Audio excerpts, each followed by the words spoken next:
हिंद, जय भारत। मैं फातिमा निखत आपका स्वागत करती हूं बीटीएस न्यूज़ चैनल में। हर पल की खबर आप तक। आइए देखते हैं आज के समाचार।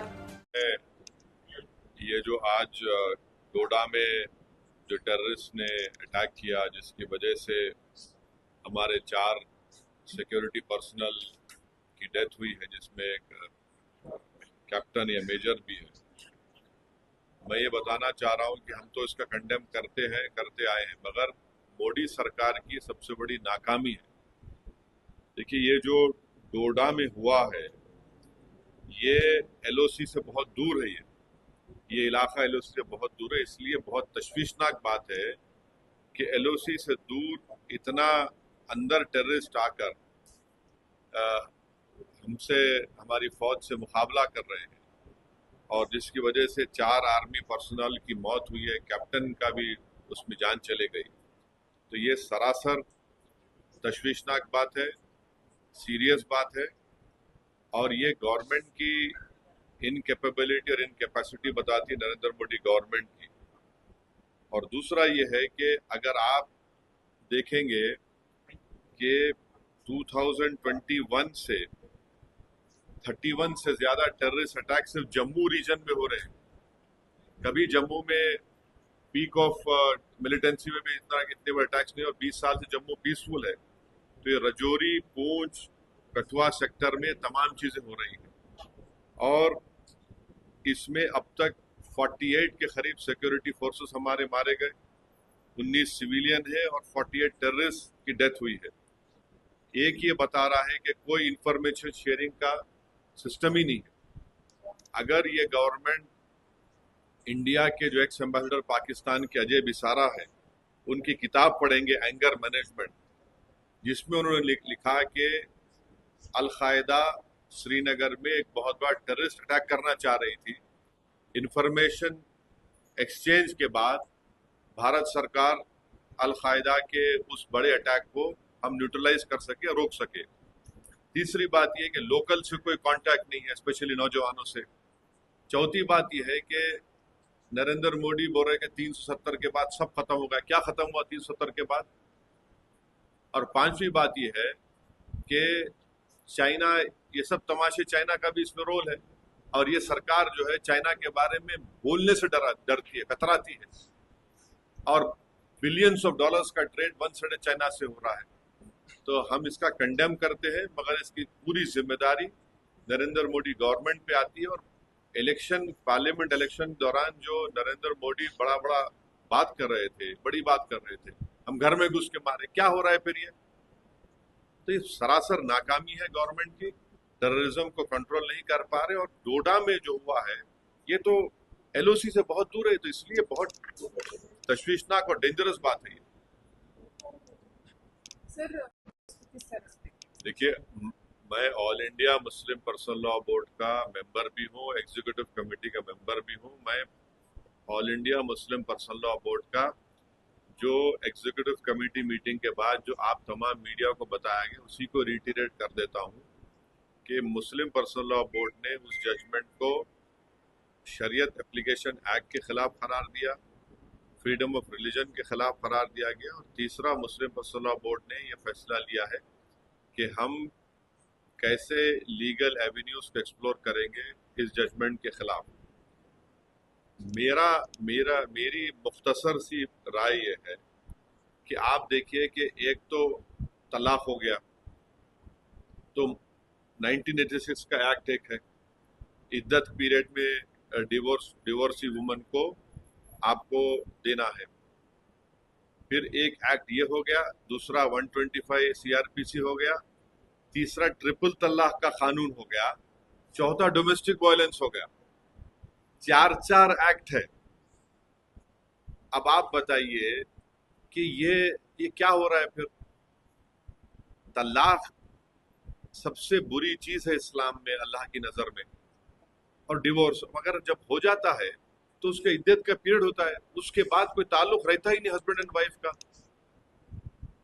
तो आप ये जो 86 का एक्ट, 125 सीआरपीसी, ट्रिपल तलाक का जो गलत कानून जो महिलाओं के खिलाफ मोदी सरकार ने बनाया, और चौथा डोमेस्टिक वायलेंस, तो ये चीजें हैं।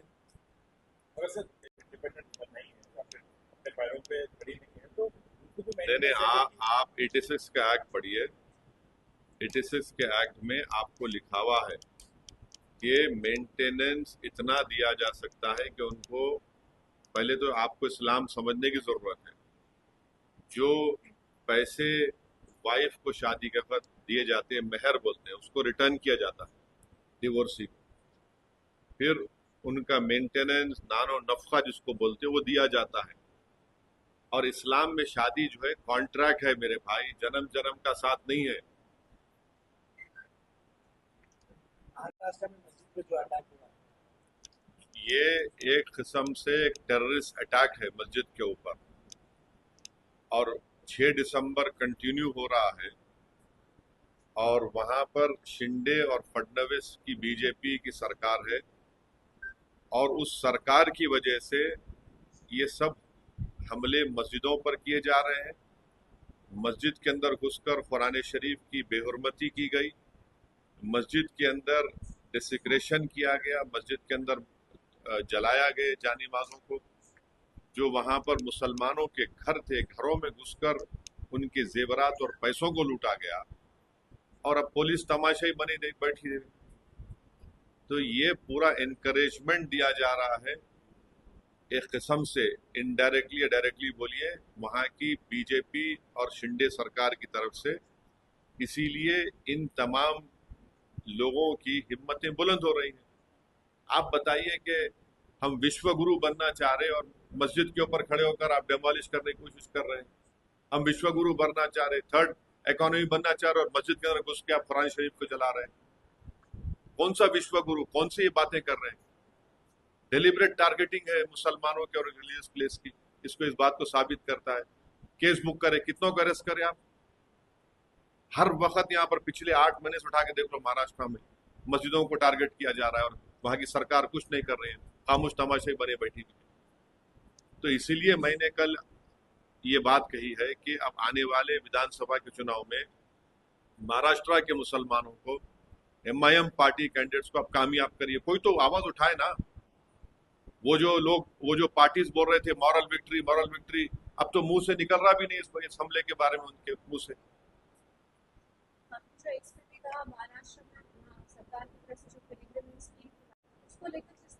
तो ये रेवड़ी नहीं है, ये कम्युनलिज्म नहीं है।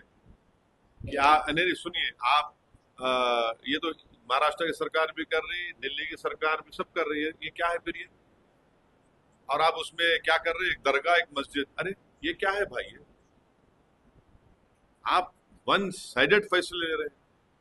आप तो संविधान पे ओत लिए ना, तो आपको सबको बराबर ट्रीट करना है। आप एक रिलीजन के कैसा हो सकते वहां की सरकार?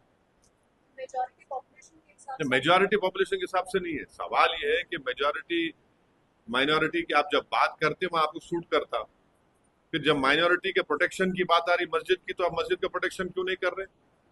अगर वो मस्जिद पे हमला नहीं होता, किसी और की प्लेस, रिलीजियस प्लेस पे हमला होता, तो अब तक आप लोग क्या करते? आपके हर टीवी चैनल पर आप लोग शुरू करते, रेडिकलिज्म हो रहा है, अपीसमेंट हो रहा है, हम इसको दबा देंगे। अब तक कितने बुलडोजरों में घर तोड़ दिए जाते अब तक। अब ये संभल में मेरे को मालूम हुआ कि ताजिया जो निकालते थे उसका हाइट कम कर दिए। क्यों कर रहे हैं भाई ये चीजें? आप, संभल की रिपोर्ट है, उत्तर में संभल है, वहां से मेरे को मालूम हुआ। Sir, Jammu Kashmir, the incident happened in Jammu Kashmir, and that J&K DGP RS went serious. Pakistan successfully infiltrated all important aspects of civil society. Thanks to so-called mainstream or regional politics in the valley, there is ample evidence to show that many had honed the art of running with the hare and hunting with the horn. What the hell is that Mr. DGP doing over there? He should be ashamed of his this nonsensical statement which is issued. You have imposed UAP on the Kashmir Bar Council chairman.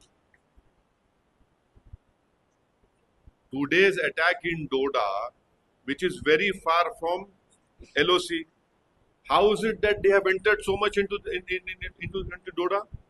Who's responsible for this? He's trying to cover up his incapacity, his mistakes, his failure. Simple as that. But blaming This is very dangerous. We have recently held Lok Sabha elections, and the polling percentage was very high.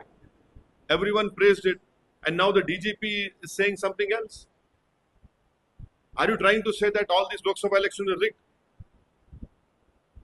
What is he trying to say? Since 20 years, Jammu has been free, but now since 2021, more than nearly 50 security personnel have been killed.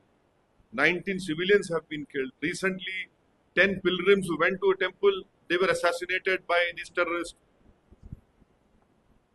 Where is your information network? Why are the locals not helping you? Why are you not taking the youth into confidence? Why is this government not talking about China? Why is this government not talking about sharing information?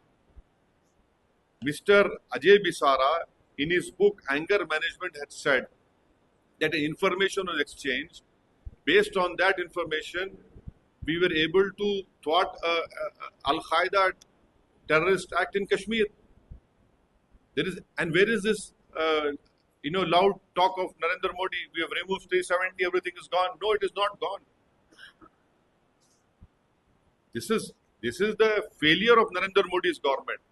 And Mr. DGP should not become a spokesperson for the ruling party. If he intends, he should join BJP. What is the demand on Kolhapur incident, sir? People were seen on the mosque doing what? Why don't you ask? They were on the mosque trying to damage the masjid, trying to break the domes of the masjid. Those images reminded one of 6 December 1992. Inside the masjid, they went and they have burned the Quran Sharif. They have burned the Jani Mas. They have desecrated a religious place. Adjacent Muslim houses were looted. Money was taken. Jewelry was stolen. What is the police doing? What is this government doing? The Shinde Fadnavis government should take the responsibility because of their approach. They are emboldening such elements. And the most unfortunate part is that these opposition parties who talk about moral victory, they don't even have courage to even utter what has happened over there. That is why it is high time that Muslims of Maharashtra should take a political decision in the coming assembly elections and ensure that MIM party candidates win. Because these attacks are continuing, and you don't even want to utter the word Muslim over there. कहाँ की है राजस्थान? उनके तरफ से जो है एक बयान आया है मंत्री का कि संसाधन घटेंगे, जनसंख्या अगर बढ़ती जाएगी तो इसीलिए जल्दी एक ऐसा फैसला आ सकता है कि 2 से 3 अगर संतान होगी तो सरकारी नौकरियों में इन सब में जो है कटौतियां की जाएगी तो नहीं मिलेगा। तो इस तरीके का जो है जनसंख्या को लेकर अरे ये देखिए ना, ये सब जोकर लोग हैं, ये सब धोखा दे रहे हैं। इतने नौकरियां आप दिए, बीजेपी ने 10 साल में क्या दिया बताइए? कहाँ नौकरियां दे रहे हैं आप? नौकरियां नहीं दे रहे हैं आप तो बड़ा बोल रहे हैं कि हमारी फिफ्थ लार्जेस्ट इकोनॉमी, जीडीपी हमारा, इतना नौकरी क्यों नहीं आ रही? पे इनकम ही नहीं हो रहा है। आपके मीडिया के लोगों की नौकरी जा रही है हर जगह पे, मेरे को रोज रिपोर्ट आ रही है नौकरी से, इससे क्या कर रहे हैं, रिसोर्सेस कंट्री में है। आप अपने फेलियर्स को छुपा के ये सब बातें कर रहे हैं, और खुद आप सुप्रीम कोर्ट में डाल चुके हैं कि 2 चाइल्ड नॉर्म के खिलाफ है मोदी सरकार। ये सब अपनी नाकामियों को छुपाने का एक बहुत बड़ा ड्रामा बीजेपी कर रही है। सर, जो तेलंगाना बात करते हुए कहा कि 50 करोड़ मतलब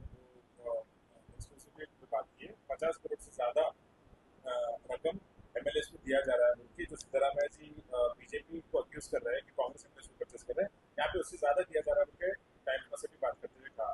और ये भी बोले कि यहाँ पे आ रहा टैक्स टैक्स और बहुत सारा इनकम भी ये लोग कर रहे हैं।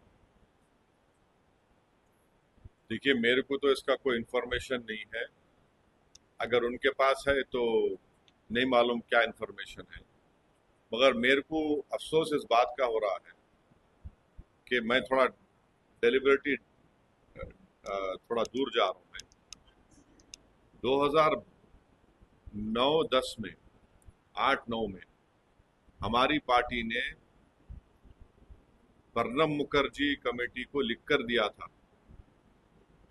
कि तेलंगाना में नाइंसाफी जरूर हो रही है, तेलंगाना अंडर डेवलप्ड है, मगर हमने इस बात को कहा था कि अगर आप स्टेट बनाएंगे तो यहां पर बीजेपी मजबूत होगी।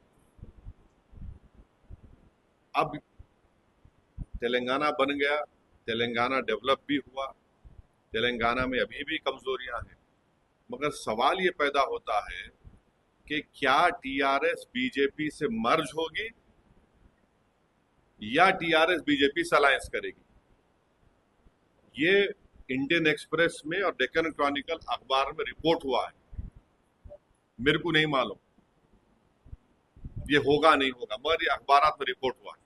मगर सर इस पे हरीश नहीं, अब आपके सवाल का मैं आपको बोला ना, थोड़ा मैं वो कर रहा हूं। इंडियन एक्सप्रेस में और डेक्कन क्रॉनिकल ने रिपोर्ट किया कि टीआरएस पार्टी बीजेपी में मर्ज हो जाएगी या टीआरएस पार्टी बीजेपी से अलायंस करेगी। अब इस पर आप पूछिए उनसे। हरीश राव जी इस पे किए तो मना किया सर, मगर आप नहीं, देखिए आप इनसे पूछिए ना। भाजपा तो यही सवाल कर रही है कि हमारा क्या फायदा होगा एक सांसद। अरे मेरे को क्या मालूम है, अगर आपको अगर ऐसा डाउट हो रहा है तो क्या वजह? नहीं, देखिए मैं जो अखबार में पढ़ा और दोनों रेस्पॉन्सिबल न्यूज़पेपर्स है उसमें बात रिपोर्ट हुई है ना, इसमें रिपोर्ट हुई सो बात है ये। और उसमें तो हमारे एक्स एमपी विनोद साहब का स्टेटमेंट है, everything on the table, express में बोले एनीथिंग कैन हैपन। मैं नहीं बोल रहा हूँ ये, तो मैं जो बात 2008-9 में हम कह रहे थे वो क्या हो रहा है आज वो ठीक है। आप मेरे को उस वक्त भी मेरे को आप क्रिटिसाइज करे, अभी भी करते, कल भी करेंगे, मगर सच कौन साबित हो रहा है इसमें? सर आप भी all India Muslim personal law board अपनी रिसेंट एग्जीक्यूटिव कमेटी की मीटिंग में यूनिफॉर्म सिविल कोड के खिलाफ हम हैं वो बोला गया है। और यूनिफॉर्म सिविल कोड की बात करने वाले जो BJP Uttarakhand uniform civil code लेकर आई नंबर 1 उस स्टेट में, वो असेंबली में यूनानिमस रेजोल्यूशन से पास हुआ, उसमें कांग्रेस पार्टी भी सपोर्ट करी उसको। ये बात समझो आप लोग बोल रहे नहीं। उत्तराखंड में जो यूसीसी लाया गया वॉइस वोट से यूनानिमसली वहां पर कांग्रेस पार्टी और रूलिंग पार्टी बीजेपी ने उसको पास किया। अब वो यूसीसी क्या बोलता है कि मेरा निकाह नहीं हो सकता। अब इस्लाम में शादी तो निकाह से होंगी ना, विटनेस होंगे, मेहर दिया जाता दुल्हन को, आप उसको उड़ा दिए, स्पेशल मैरिज एक्ट में करो बोल रहे आप होते कौन भाई? मेरा फ्रीडम ऑफ रिलीजन है, ये है यूसीसी। और यूसीसी की बात करने वाले हिंदू अनडिवाइडेड टैक्स रिबेट दूसरे रिलीजन को क्यों नहीं मिलता, क्रिश्चियन मुस्लिम्स को? आपको मालूम करीब 1800-1900 करोड़ का टैक्स रिबेट दिया गया उसमें। ये तो राइट टू इक्वालिटी के खिलाफ प्रोविजन है। और उस हमारे मुस्लिम पर्सनल लॉ बोर्ड की मीटिंग में ये भी तय किया गया कि जितने चीफ मिनिस्टर्स हैं नॉन बीजेपी के, उनसे जाकर भी मुलाकात करेंगे और इस सिलसिले में, और पॉलिटिकल अपोजिशन लीडर से भी मिलेंगे नॉन बीजेपी के, उनको जाकर हम रिप्रेजेंटेशन देंगे। तो हो सकता है कि जितने चीफ मिनिस्टर्स हैं हमारे तेलंगाना के हो, आंध्रा के हो, और जो नॉन बीजेपी अपोजिशन लीडर्स हैं, चाहे वो वाईएसआरसीपी के हो या एआईएडीएमके के हो, और दूसरे उनसे मुलाकात करके उनको हम बोलेंगे ये बात के बारे में। वही तो बोला मैं, एक मिनट रुक जाओ, मैं समझ गया। मैं आपको बोल नहीं रहा था कि आसाम में जितने नॉन मुस्लिम्स है उनको CAA से सिटीजनशिप दी जाएंगी, और जो 1.5 से 2 लाख जो मुसलमानों का नाम आया आसाम में, उनको फॉरेनर्स ट्रिब्यूनल में केस लड़ना पड़ेगा। मेरी बात मैं बोल रहा था आप लोगों के होने वाला है, अब बोलो तुम सच है बोल के। मैं बोल रहा था आप लोग विटनेस है, हमेशा बोल रहा था कि आसाम का सीएम यही करने वाला है। जितने 20 लाख हमारे हिंदू भाई बहन का नाम वहां नहीं आया, उनको बोल रहे कि फॉरेनर्स ट्रिब्यूनल में रेफर मत करो, CAA सिटीजनशिप दे दो उनको। जो मुसलमान का नाम नहीं आया उसमें क्या करेंगे फिर? नहीं। 8 दिनों ने अप्लाई किया। आसाम के मुख्यमंत्री का रिसेंट स्टेटमेंट ये है कि जो नॉन मुस्लिम्स का नाम उनके NRC में नहीं आया, जो सुप्रीम कोर्ट मॉनिटर था, उसको फॉरेनर्स ट्रिब्यूनल में रेफर मत करिए, CAA कानून के तहत सिटीजनशिप दे दीजिए। ये उन्होंने कहा ना, ये कहा ना आसाम के CM ने। फिर जो मुस्लिम है उन्होंने क्या करना, जो मुस्लिम है उन्होंने क्या करना बताओ? तो ये खुद उनकी नफरत की निशानी है। ये एक्ट, ये काला कानून है CAA का कानून जो मोदी सरकार ने बनाया। ये राइट टू इक्वालिटी के खिलाफ है, ये डिस्क्रिमिनेट करता है रिलीजन को। और इसको कल अगर देश में CAA NPR NRC होगा तो ये सब चीजें तैयारी की जा रही है। आसाम की मिसाल ले लो आप।